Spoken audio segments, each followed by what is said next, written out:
नमस्कार, स्वागत है आपका खास खबर में और मैं हूं आपके साथ सपना दीपक मद्देशिया। बुलेटिन का आगाज करेंगे। विधानसभा चुनाव की रणभेरी बज चुकी है। प्रदेश में लंबे समय तक सत्ता की धूरी रहे क्षेत्रीय दल हाशिए पर हैं। भाजपा और कांग्रेस में सीधी टक्कर है। लोकसभा चुनाव में 50-50 सीटों पर कब्जा जमाने वाली दोनों पार्टियों के लिए विधानसभा चुनाव अग्नि परीक्षा से कम नहीं है। भाजपा इस बार हैट्रिक लगाने की पुरजोर कोशिश में है।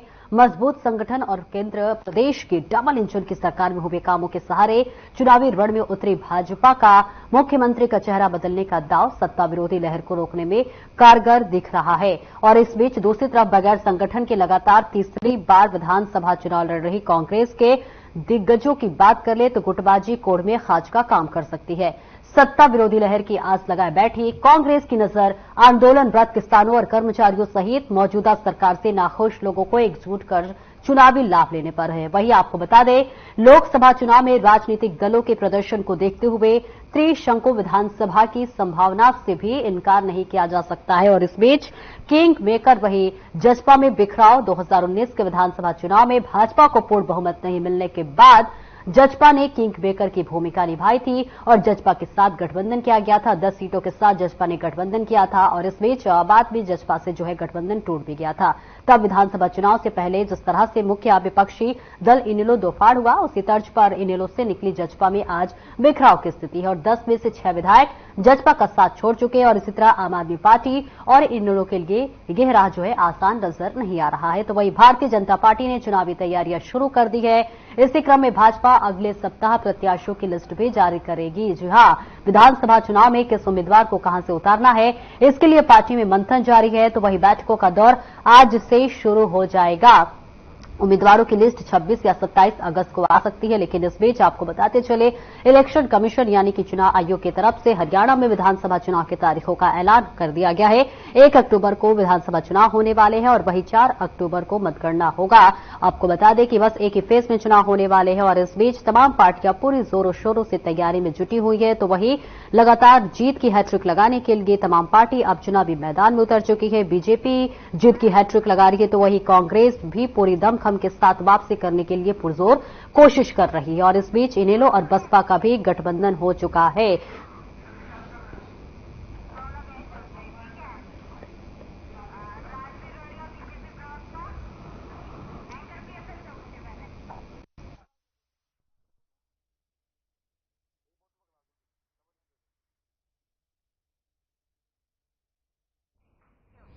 तो हरियाणा में विधानसभा चुनाव की तारीखों का ऐलान हो चुका है। 1 अक्टूबर को विधानसभा चुनाव होने वाले हैं, 4 अक्टूबर को मतगणना होगा। लेकिन ऐसे में लगातार तमाम पार्टियां हैं वो अब चुनावी मैदान में उतर चुकी हैं। इसी के साथ साथ सवाल ये कि बीजेपी इस बार जीत की हैट्रिक लगाएगी या कांग्रेस वापसी करेगी या फिर कोई और पार्टी जो है जीत का दांव लगा सकती है। इसी पर चर्चा करेंगे और इस चर्चा में हमारे साथ खास मेहमान हमारे साथ जुड़ रहे हैं। हमारे साथ बीजेपी से राजवीर रोहेला जी जुड़े। सर, स्वागत है आपका। और कांग्रेस से नीरज गुप्ता जी हमारे साथ जुड़े। सर, आपका भी बहुत बहुत स्वागत है आपका। और इसी के साथ चंडीगढ़ से हमारे रिपोर्टर ओपी शर्मा भी हमारे साथ जुड़ रहे हैं। सबसे पहले तो ओपी शर्मा, मैं आपके पास आऊंगी और ये जानने की कोशिश करूंगी कि देखिए, आप तो ग्राउंड जीरो पर रहते, तो ऐसे में क्या कुछ चुनावी माहौल हरियाणा में चल रहा है? देखिए, अगर मैं चुनावी माहौल की बात करूं हरियाणा में सपना, तो इस वक्त जो भारतीय जनता पार्टी है उसका थोड़ा सा प्रचार जो है वो पिछले 3 या 4 दिन से थोड़ा सा जो चुनाव प्रचार था वो रुका हुआ है। पर जो पार्टी है वो कहीं ना कहीं टिकटों के मंथन को लेकर जो तेजी से काम कर रही है। इस वक्त बीजेपी की गुरुग्राम के अंदर जो है पार्टी कार्यकारिणी की बैठक चल रही, कल भी जो है वो बैठक चली थी और आज फिर जो है वो बैठक का दूसरा और आखिरी दिन है। कल भी जो है वो करीबन 2 दर्जन के आसपास सीटों के ऊपर जो है वो चर्चा हुई है और आज जो बताया जा रहा है कि करीबन 1.5 दर्जन के आसपास 17 से 18 सीटों के ऊपर जो वो चर्चा होगी। और उम्मीद कर रहे हैं कि भारतीय जनता पार्टी अगले 4 से 5 दिनों में हरियाणा की 25 सीटों के ऊपर अपने जो प्रत्याशियों की जो घोषणा है वो कहीं ना कहीं कर देगी। लेकिन अब इंतजार करना पड़ेगा कि वो कौन सी सीटें हैं। हर तरीके से जो कहीं ना कहीं मंथन चल रहा है। बीजेपी की बात करें तो बीजेपी ये समझ रही है कि पिछले प्रदेश में 10 साल से उसकी सत्ता है, तो कहीं ना कहीं एंटी इनकम्बेंसी उनके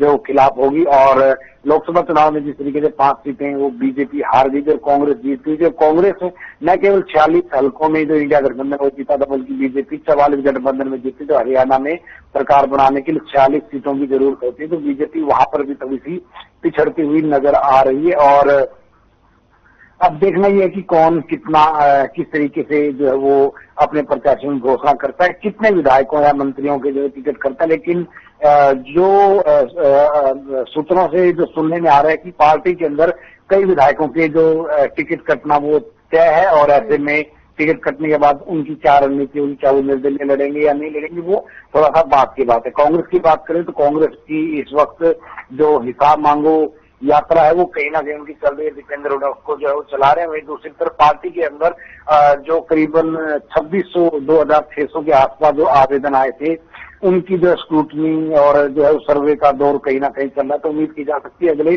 10 से 12 दिन में कांग्रेस की भी जो है एक सूची जो है वो आ जाएगी। वहीं अगर हम जेजेपी या फिर इंडियन नेशनल लोकदल या बसपा गठबंधन की बात करें तो ये कहीं ना कहीं इनकी भी तैयारियां चंद्र खाते कर दी है। लेकिन दोनों पार्टियों की निगाह, तीसरी आम आदमी पार्टी भी अगर माने तो इनकी निगाह कहीं ना कहीं दूसरी पार्टियों के जो बागी विधायक जो प्रत्याशी होंगे, जो टिकट नहीं मिलेंगे, जो पार्टी छोड़ेंगे, और उनकी नजर जो है इन सभी की नजर जो उनके ऊपर होगी। सभी अपने पाले में उनके लाने की जो कहीं ना कहीं कोशिश जो है जरूर करेंगे। लेकिन सभी पार्टियों में अंदर खाते जो है अपना अपना मैनेजमेंट चल रहा है। साथ ही जो है वो एक दूसरे पर वार प्रत्यारोप के जो है वो आरोप जो है चल रहे हैं। लेकिन एक बार थोड़ा सा मैं ये मानता हूँ कि शायद ये महीने की आखिरी के बाद 1 तारीख के बाद हरियाणा के अंदर जो सियासी माहौल है वो कहीं ना कहीं जो एक तेजी पकड़ता हुआ कहीं ना कहीं जो है वो दिखाई देगा। और बहरहाल अब देखने वाली बात ये होगी कि बीजेपी के लिए जो लोकसभा चुनाव के बाद जो एंटी इनकम्बेंसी को दूर करने के लिए वो बड़े बड़े फैसले कर रहे थे, लेकिन अचानक से 1 महीने पहले या 25 दिन पहले जो है आचार संहिता लग गई, जिसका अंदाजा जो है मुख्यमंत्री नारायण सैनी को भी नहीं था। और जो एक शेड्यूल या फिर जो एक घोषणाएं उन्होंने तैयार की हुई थी, जो बहुत सारे अध्यादेश जारी किए गए थे, बहुत सारे कानूनों में संशोधन किया गया था, तो एक तरह से बीजेपी को झटका लगा। अपनी एंटी इनकम्बेंसी को वो कम करने के लिए जो वो कहीं ना कहीं जो है उसमें लगे हुए थे, और लेकिन ऐसा हो नहीं पाया।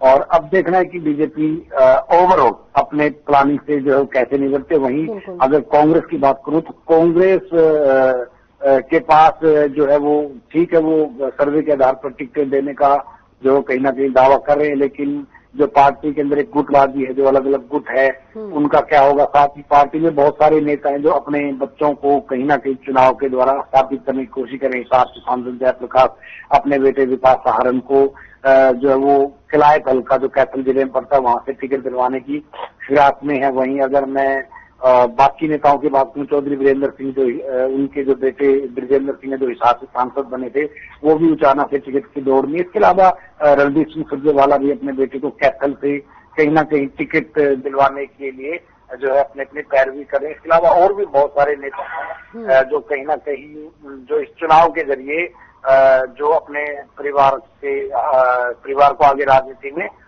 इस्टेब्लिश करना चाहते हैं। बहरहाल अब देखते हैं कि कांग्रेस के सर्वे और उसके जो कदावर या कुंभेदार नेता है उनके बीच में पार्टी कैसे जो है वो एक कोऑर्डिनेशन बनाती है। जी सपना। बिल्कुल।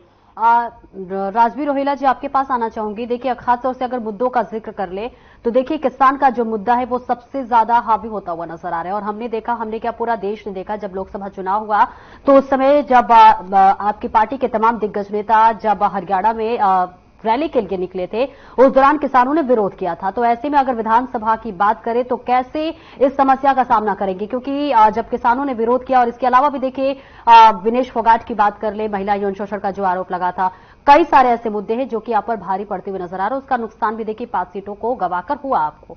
लेकिन ऐसे में सवाल ये है कि इन सारी समस्याओं का सामना कैसे करेंगे, किसानों को कैसे खुश किया जाएगा, और तमाम जो मुद्दे हैं उस पर कैसे जो है अमल में लाया जाएगा।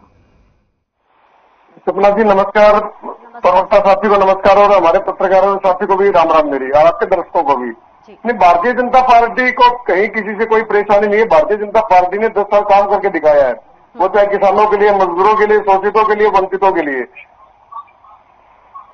मैं बता रहा हूँ सर, मैं बता रहा हूँ आपको, मैं हर सवाल का जवाब देने वाला हूँ, मैं भागने वाला नहीं हूँ। मैं बताता हूँ ना आपको, मैं जवाब दूंगा सर आपको। जी, आप अपनी बात पूरी कीजिए। मैं जवाब दूंगा सर, पहले किसानों का दे दूं एक बार।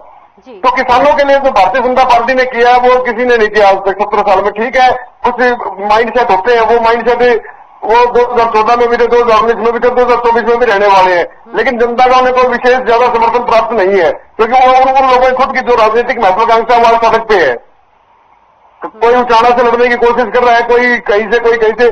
जो हमारी बेल्ट है, किसान बेल्ट की जो बात करते हैं, हिसार रोहतक बोरिए, आप देख लेना कितने किसान नेता राजनीति में आने वाले हैं। तो कहीं ना कहीं इनका ये एक बैक में ये था कि हमें पॉलिटिक्स करनी है, तो जिसके लिए इन्होंने किसानों को भटकाया। पहली बात, 24 फसलों के लिए एमएसपी भारतीय जनता पार्टी की नायब सैनिक की सरकार ने घोषित किया है। 14 फसलें हमने पहले घोषित कर रखी थी, जबकि कांग्रेस के राज में 2 या 3 फसलों की जो भी केंद्र से आता था वही ली जाती थी, बाकी फसलें ऐसे ही बिकती थी।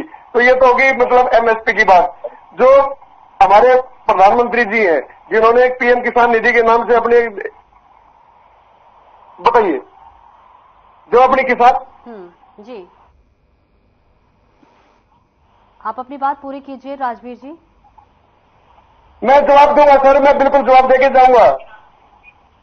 तो भारतीय जनता पार्टी ने किसानों के लिए वो किया जो किसी ने नहीं किया, भावांतर भरपाई योजना, एमएसपी, और जो खाद था, जो कि थानों में बिकता था, थानों में लाइन लाके, तो ये मोदी जी ने संभव किया कि जो किसान की जरूरतें हैं, जो बीज से बाजार तक की जो व्यवस्था उसको दुरुस्त किया जाए, और उसको करके दिखाया है। तो किसानों में कोई नाराजगी नहीं है। आम किसान जो आज हरियाणा में बहुत छोटी जोत है, तो बड़ी जोत नहीं है, जो ये बड़े जो बाध्य जमीन को देते हैं, वो अपने सफेद से पैर के अंदर सोचते हैं मैं मतलब हमने मतलब मान नेता बन जाओ, मैं किसानों का दोहन कर लो। तो वो दोहन हो चुका है, किसानों को उनकी असलियत की मालूम हो चुकी है। तो ये लोग भी किसानों के देश में राजनीतिक कार्यकर्ता ही है, वो चाहे किसी पार्टी से स्पॉन्सर हो या किसी संगठन से स्पॉन्सर हो। मैं इस बात को सिरे से खारिज करता हूँ, किसानों को कोई समस्या है। रही बात सरपंचों की, तो सरपंचों के लिए जो व्यवस्था बनाई थी, अब आपको भी पता है मसला कैसे बिल बनते हैं, कैसे नहीं, वो आपको पता है सर। तो कैसे मामला कैसे फर्जी बिल एक गली 2 बार बन जाती है। तो पूर्व मुख्यमंत्री श्री मनोहर लाल जी ने एक व्यवस्था को ठीक करने की कोशिश की थी जनता के हित में। जो पैसा केंद्र से या सेंटर से आता है वो पैसा सही उपयोग हो, लेकिन वो चीजें कई बार लोकतंत्र में अपने पैर पीछे भी हटाने पड़ते हैं। तो ये लोकतंत्र की खूबसूरती है, संवाद से ही समाधान होता है। तो हमारे जो मुख्यमंत्री नायब सैनिक जी, उन्होंने इस चीज को आत्मसात किया, और जो हमारे सरपंच भाई हैं उनकी जो लिमिट उनको बढ़ाया गया। तो ऐसे ही हर विषय में हमने 55,000 सेल्फ हेल्प ग्रुपों को मजबूत किया, उनको अनुदान दिया, उनके लिए जो एक लोन की जो सुविधा थी उसको बढ़ाया, और जल्दी लोन मिले ये व्यवस्था बनाई। तो भारतीय जनता पार्टी की सरकार ने हर विषय में काम किया है। 1,43,000 पक्की नौकरियां दी हमने, जो एक माइलस्टोन है, क्योंकि नौकरियों के लिए नेताओं के पास भीड़ लगती थी। मैंने HSSC मेंबर कांग्रेस में देखे हैं, मैंने जिनके घर 150 गाड़ियां खड़ी रहती थी, मैं खुद देखी है मैंने। तो ये चीजें हमने बदली है। आज किसी HSSC मेंबर के पास कोई गाड़ी नहीं खड़ी मिलेगी, कोई नेता मंत्री हमारा पर्ची नहीं पकड़ेगा। तो ये एक व्यवस्था बनाई है कि भाई जो योग्य है उसको रोजगार भी मिले, उसको काम भी मिले, उसे नौकरी भी मिले, और एक पारदर्शी जो एक व्यवस्था खड़ी की है, ये सब उसके कारण संभव हो पाया है। आपने तमाम सौगातों का जिक्र किया, आपने तमाम जो है काम किया गया है किसानों के लिए और तमाम मुद्दों का जिक्र किया, लेकिन कांग्रेस की तरफ से ये कहा जाता है कि काम तो कुछ नहीं हुआ और कर्जा दुनिया का हो गया। यानी कि कर्जा जो है वो लगातार जो है बीजेपी पर इतना ज्यादा हो गया है और काम कुछ दिख नहीं रहा है। मेट्रो का भी जिक्र किया गया कि मेट्रो का भी काम नहीं हुआ, सारा का सारा काम रुका पड़ा है, और आप कह रहे हैं कि इतना सारा काम हुआ। के लिए आया पैसा है, इसका कोई वो नहीं, ऐसा रेवेन्यू भी आता है, हमारा कोई लंबी चौड़ी बात नहीं है, और ये चीजें होती रहती है, और ये हर सरकार पे आपको मिलेगा, कोई हमारी सरकार कोई आछूती नहीं है इससे।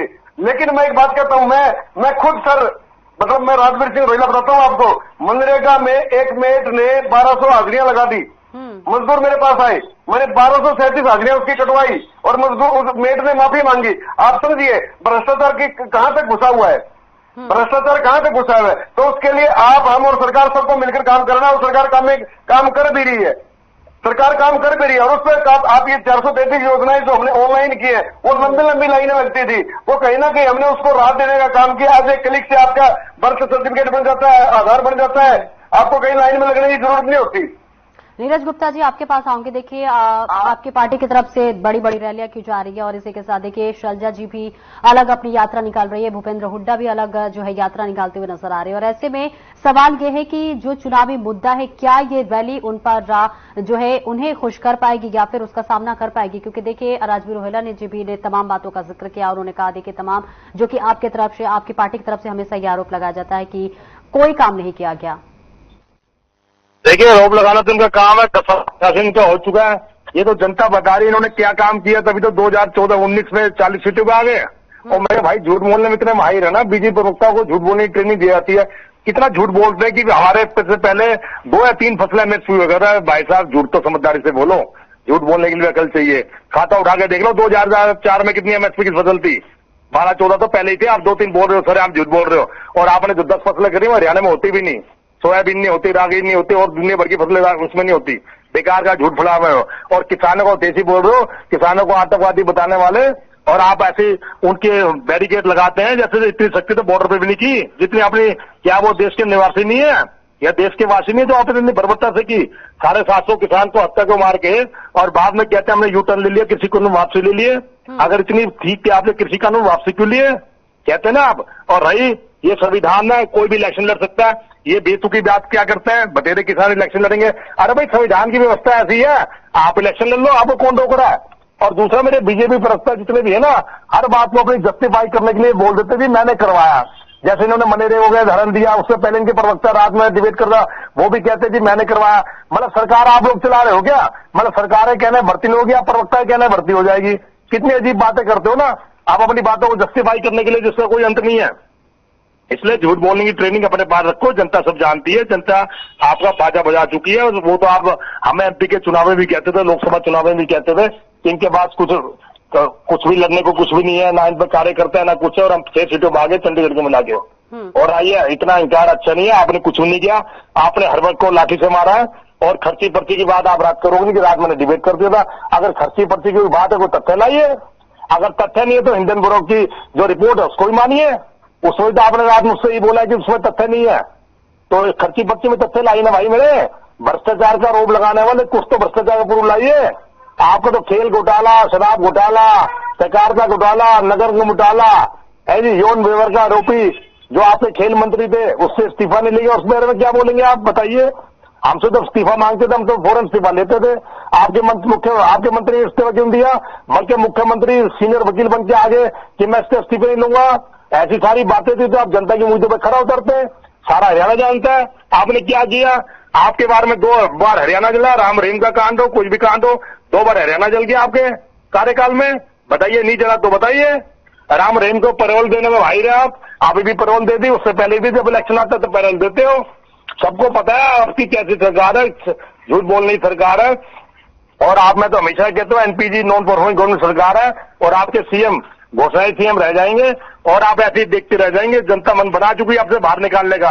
और जो ये बार बार कहते हो ना हमें 10 साल से शासन कर रहा है, 5वीं बार 3री बार भी करेंगे। अरे भैया, 10 साल शासन तो हमारे भी करा है, आपने क्या करा है? आपको तो हरियाणा में पहली बार बहुमत है जी। आपने 10 साल का हिसाब मांगा राजवीर रोहेला, जिसका जवाब देंगे, लेकिन उससे पहले ओपी शर्मा जी, आपसे सवाल ये है कि देखिए कई सारे अगर मुद्दों का जिक्र कर ले, हरियाणा में खासतौर से हम देख पा रहे हैं बेरोजगार भी अपने आप में एक बड़ा मुद्दा है। तो ऐसे में सबसे बड़ा वो कौन सा मुद्दा है जो कि हरियाणा में इस वक्त जनता जो है उसे लेकर किसी को भी वोट दें?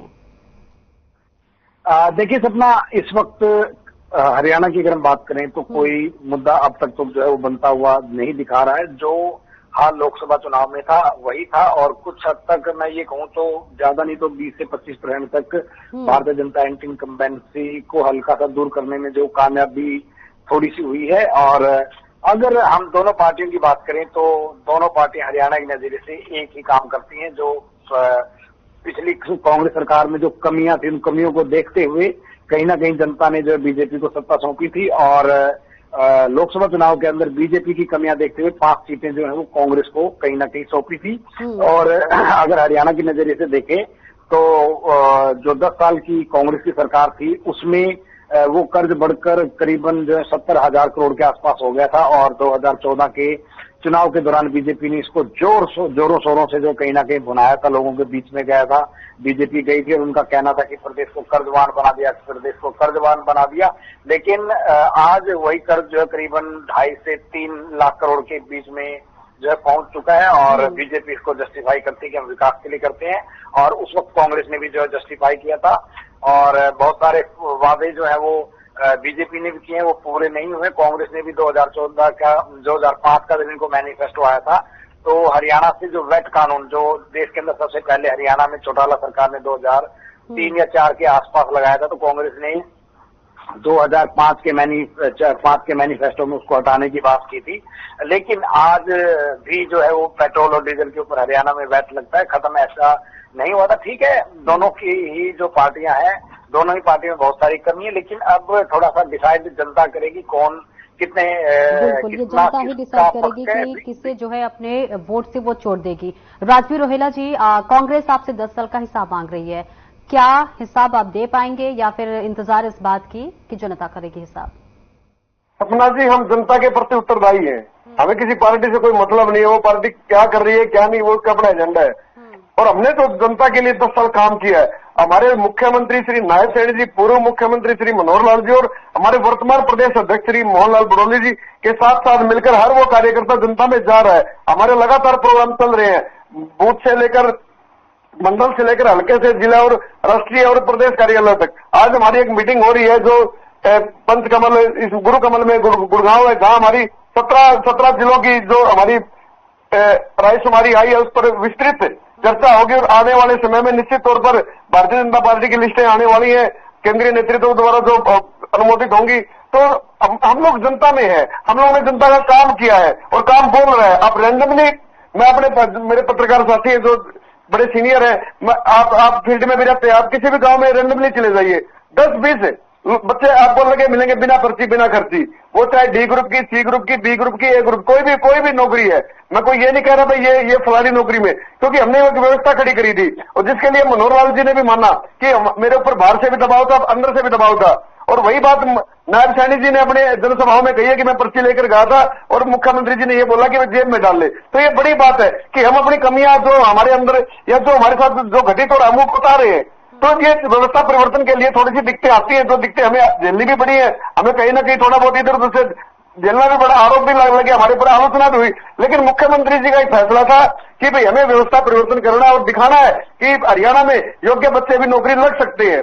और हमने 12 नेशनल हाईवे निकले हमारे हरियाणा में, 152 डीपी आप यात्रा करके देखना, नारनौल से अंबाला आप 3 घंटे में पहुंच जाएंगे, नहीं 7-8 घंटे का सफर था। तो कहीं ना कि हमने जनता को राहत देने का काम किया। हमने चिरायु आयुष्मान योजना में 897 करोड़ रुपए हमने दिए, जिससे लाखों लोगों को लाभ मिला। और ऐसे बहुत से लोग हैं जिनके दिल की बीमारियों के ऑपरेशन में जो स्टंट डले हैं, जिनको और भी गंभीर बीमारियों का इलाज हुआ है। तो कहीं ना कहीं हमने जीवन देने का काम किया है। तो हमारी तरफ से जनता को जो हमसे बढ़ सकता था 10 साल में, हमने वो किया है। अब जनता की हम पाले में है, जनता का जो फैसला वो शर्मा से होगा। नीरज गुप्ता जी, आपके पास आऊंगी। आपने कहा कि देखिए बीजेपी की तरफ से कोई काम नहीं किया गया, तो वही राजवीर रोहेला जी, देखिए आपके सामने की तमाम कामों का उन्होंने जो है एक तरह से कहे पोलिंदा बांध दिया। बात करें महंगाई की, बात करें या फिर जनता के तमाम जो छोटे छोटे मुद्दे हैं सब पे जो है बीजेपी ने काम किया है, तो फिर आप कैसे ये कह सकते हैं? देखिए, हम तो अपना हिसाब किताब लेके जनता में जा रहे हैं। 10 साल वर्षित सप्ताह देख के जनता फैसला करेगी। महंगाई कितनी है पूरे हरियाणा जानता है, पूरा देश जानता है। रोजगार कितने दिए वो अच्छी तरह जानते हैं। कानून व्यवस्था का दिवाला टूट चुका है, सब ये जानते हैं। बहु बेटियां सुरक्षित नहीं है, व्यापारी सुरक्षित नहीं है, व्यापारियों से फिरौती मांगी जा रही है। ये कुछ भी कहते रहे, ये तो हमेशा ये कहेंगे हमने सही काम किया, ये कोई मानेंगे अपनी गलती। मुझे अपनी गलती मानने में कोई क्रेज नहीं। जैसे हमारे सीनियर पत्रकार साथी ने कहा, बिल्कुल सही कहा, 10 साल में हमारे मैनिफेस्टो के जो वादे थे हम पूरे नहीं कर पाए, वहां हम चूक गए, जनता की उम्मीदों पे खरा नहीं उतरे। तभी तो बीजेपी को मौका मिला शासन करने का, और वही बीजेपी ने हमसे टिकनियां गलती करी हैं। इनका मैनिफेस्टो उठा के देख लें, प्रवक्ता साथी बोल रहे हैं कितने वादे पूरे हुए हैं। हर काम बोल रहे हैं, धरातल पे है। मैं आपको मेट्रो का उदाहरण देता हूं। मैंने अभी बोला है कि झूठ बोलना इनके डीएनए में। जब इनके प्रधान सेवक यानी प्रधान मिनिस्टर झूठ बोल सकते हैं, तो ये तो बेचारे प्रवक्ता है। और सीएम की तो क्या हैसियत है उनके सामने बस ये झूठ बोलने की। देखिए, हमारे पास आए थे मेट्रो फरियाद में, एनसीआर में मेट्रो सपना हुआ करती थी। उस मेट्रो को सपने का साकार किसने किया? हुड्डा सरकार ने किया। बोले थे बल्लभगढ़ से 84 किलोमीटर गुड़गांव की मेट्रो बनाऊंगा। आज 1 इंच से पिलर गया तो आगे। मैं बीजेपी प्रवक्ता को साथी को ले लेता हूँ, बता दे मुझे कहाँ रहते हैं, दिखा देता हूँ उनको। अगर इनको सच्चाई मानने में इतना क्यों नहीं बनाई? कह रहे थे बनाएंगे, आज 9.5 साल के शासन में आए थे। और एमएसपी की गारंटी का कानून कहा था आपके मैनिफेस्टो में, चलो हम तो नहीं कर पाए, हमारी गलती है, उसी कारण हमें सत्ता से बाहर होना पड़ा। तो एमएसपी की गारंटी का कानून क्यों नहीं बनाया भाई साहब? 2014 का मैनिफेस्टो खोल लो अपना, 2019 में नहीं बनाया, 2024 में नहीं बनाओगे। आपने तो उसके लिए बजट नहीं रखा भी जो बजट पास किया है। दूसरा, आप कहते हो डबल इंजन की सरकार, डबल इंजन की सरकार। आपके जो पहले वाले मुख्यमंत्री थे और आपके, इन्होंने क्या ले लिया भैया? इन्होंने केंद्र सरकार से क्या लिया? कोई बजट में लिया? 80% बजट आपके 2 स्टेट खा गए, जिनके सारे आपकी विसाखियों की सरकार चल रही है। बताइए हरियाणा में बजट को आप क्या लेके आइए? और हरियाणा में कानून, हरियाणा में कर्जा कितना था? 60,000 करोड़ का, आज कितना है? 4,07 गुना करोड़। और इसकी बात तो छोड़िए, विडंबना ये है, आज 75 साल हो गए आजादी के हुए, देश को आजादी के हुए। इनके भी प्राइम मिनिस्टर रहे हैं और हमारे भी रहे, हमारे तो रह ही रहे हैं, इनके भी रहे हैं। 75 साल में देश में इतना कर्जा नहीं हुआ। 55,000 करोड़ का कर्जा तो ऑन रिकॉर्ड है। आज देखिए 205 करोड़ का कर्जा है। इसे विकास कहोगे? आने वाली पीढ़ी को कर्जे में बनाओगे? आप विकास की बात करते हैं, सारा खर्चा तो, सारा डेवलपमेंट के पैसे तो इंटरेस्ट में चले जाते हैं। देश के लिए क्या बचेगा? कितना कौन विकास करता है और कितना नहीं, देखिए ये तो जनता ही तय करती है, और जनता जो है 4 अक्टूबर को ये तय कर ही देगी। बहुत बहुत शुक्रिया नीरज गुप्ता जी, इस खास चर्चा में जुड़ने के लिए। राजबू रोहेला जी, आपका भी बहुत बहुत शुक्रिया, और ओपी शर्मा जी, तमाम जानकारी देने के लिए आपका भी बहुत बहुत शुक्रिया। तो देखिए, चुनाव आयोग की तरफ से हरियाणा में विधानसभा चुनाव की तारीखों का ऐलान हो गया है। 1 अक्टूबर को चुनाव होने वाला है, 4 अक्टूबर को रिजल्ट सामने आएंगे। देखना दिलचस्प होगा कि आखिरकार जो जनता है वो अपने वोट से किसको चोट करती है, दिलचस्प होगा। इस बुलेटिन में इतना ही। नमस्कार।